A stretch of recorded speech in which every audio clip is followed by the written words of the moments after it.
परभणी येथे पालकमंत्री मेघना बोर्डीकर यांची पत्रकार परिषद संपन्न. परभणी येथे पत्रकार परिषदेत महिला विधेयकाला काँग्रेसने विरोध केला. त्या संदर्भात राज्यातून, जिल्ह्यातून व गावगावातून पत्र लिहिण्यात आले आहे. माननीय नरेंद्र मोदीजी यांना विधेयकाच्या मंजुरीसाठी सह्या करण्यात आल्या असून तसेच प्रत्येक माध्यमातून आपले समर्थन व्यक्त करण्यात आले आहे. परंतु 3 दिवसाच्या विशेष अधिवेशनात ज्या प्रकारे त्यांनी या विधेयकाचा विरोध करून हाणून पाडले, त्यामुळे महिलांचे स्वप्न भंग झाले असे त्या म्हणाल्या. काँग्रेस, उभाटा, शरद पवार, राष्ट्रवादी गट, राष्ट्रवादी समर्थन न दिल्यामुळे यांच्या विरोधामध्ये आक्रोश व्यक्त करतो.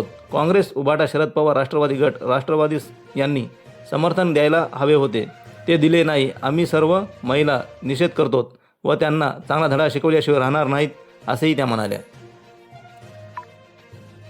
विधेयक येणार आहे हे समजल्यानंतर भारतभरामध्ये आणि आपल्या राज्यामध्ये सुद्धा आणि खास करून आपल्या जिल्ह्यामध्ये सुद्धा गावागावातून महिलांनी या विधेयकाच्या बाजूने समर्थन देण्यासाठी पत्र लिहिले मोदीजींना, सह्या लिहिल्या, वेगवेगळ्या माध्यमातून आपला समर्थन व्यक्त केलं.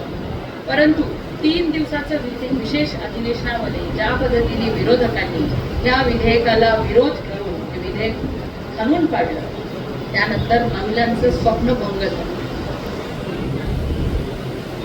कारण की बघा, सर्वसामान्य कुटुंबातील महिलांना नेतृत्व हे गुण प्रत्येकामध्ये असतात.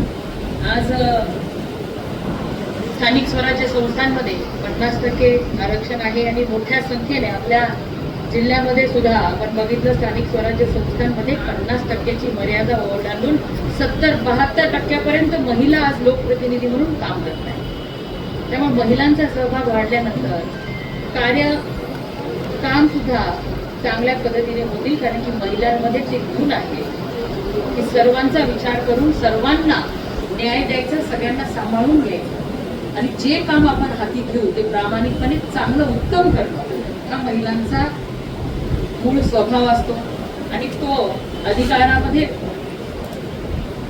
अधिकार त्यांना जर दिला तर त्याचाही अनेक लोकांना फायदा आपण बोलून देऊ शकतो. पण महिलांचं स्वप्न भंग झालेलं आहे आणि महिला आक्रोश करताना आपल्याला दिसत आहे. आपण बघितलं, दिल्लीमध्ये सुद्धा खूप मोठा आक्रोश मोर्चा निघाला. काल मुंबईमध्ये सुद्धा हजारोंच्या संख्येने महिला रस्त्यावर आल्या होत्या. प्रत्येक जिल्ह्यामध्ये सुद्धा महिला वेगवेगळ्या पद्धतीने आपला आक्रोश या ठिकाणी व्यक्त करत आहेत. आणि आपल्या राज्यामध्ये सुद्धा महिला त्यांचा निषेध काँग्रेस, उभाटा, शरद पवार, राष्ट्रवादी गट यांच्या विरोधामध्ये व्यक्त करत आहेत. आणि हे सर्व स्वतःला पुरोगामी महाराष्ट्राचे नेते म्हणून घेणारे किंवा शाहू फुले आंबेडकरांचं नुसतं भाषणापुरतं नाव घेणारे, सावित्री देवींनी, जिजाऊंनी, अहिल्यादेवींनी ज्या पद्धतीने आपल्या राज्यातील स्त्री शक्ती, मातृशक्ती कसा राज्यकारभार करू शकते आणि महिलांच्या समाजाच्या उन्नतीसाठी अनेक संकटांना मात करून स्वतःचा उद्देश साध्य करू शकते, हे आपल्याला अनेक महिलांच्या योगदानातून सिद्ध झालेले आहे. आणि आज त्या काँग्रेस, उभाटा, शरद पवार गटांनी त्या विधेयकाला समर्थन द्यायला हवं होतं, पण त्यांनी ते दिलेलं नाही. संपूर्ण महिला भगिनींच्या वतीने आम्ही निषेध करतो आणि काँग्रेस, उभाटा आणि शरद पवार राष्ट्रवादी गटाला आपल्या देशातील महिला धडा शिकवल्याशिवाय राहणार नाही. हे बघा, तेव्हा आता तुम्ही जर मुख्यमंत्री देवेंद्र फडणवीस साहेबांची पत्रकार परिषद ऐकली असणार, त्यामध्ये स्पष्ट मुख्यमंत्री महोदयांनी केलंय की विनाकारण डिलिमिटेशनचा मुद्दा आणून कुठेतरी महिलांना पटवण्याचा प्रयत्न, केविलवाना प्रयत्न त्यांचा चालू आहे की आमचा विरोध तुमच्या आरक्षणाला नाही पण ह्याला आहे. परंतु स्पष्ट असं ठरलं होतं की ज्या ज्या राज्यांमध्ये आता जेवढ्या लोकसभेच्या किंवा विधानसभेच्या जागा आहेत त्याच्या 50% जागा आपण वाढवणार आहोत. असं कुठेच भेदभाव डिलिमिटेशनमध्ये होणार नव्हता. परंतु आता कुठला तरी मुद्दा डायव्हर्ट करायचा हा मुद्दा म्हणून तो डिलिमिटेशनचा विषय किती लोक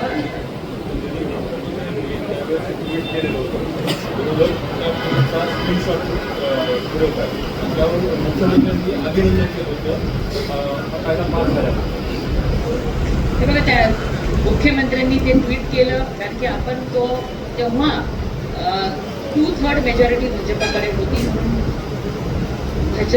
विरोधकांनी काँग्रेसने त्याला समर्थन दिलं होतं. पण आज परत हे बिल आणलं. हे बघा जनगणनेच्या नुसार हे सगळं काय करणं गरजेचं असतं आणि आपली जनगणना 2021 आपल्या कोरोना काळामुळे ती कंप्लीट होऊ शकली नाही आणि 2027-29 पर्यंत पूर्ण होणार नाही. त्यामुळे हे बिल आपल्याला आता आणावं लागतं. जनगणनेच्या नंतर पण होतं मग तोपर्यंत आपली तयारी करून ठेवणं आपलं अपेक्षित होतं. म्हणून त्यासाठी हे बिल आणलं. परंतु विरोधकाला फक्त विरोध करायचा म्हणून अशा पद्धतीचे ते विरोध करत आहे किंवा देवेंद्रजींचं ट्विट सांगून काहीतरी विषय डायव्हर्ट करण्याचा ते प्रयत्न.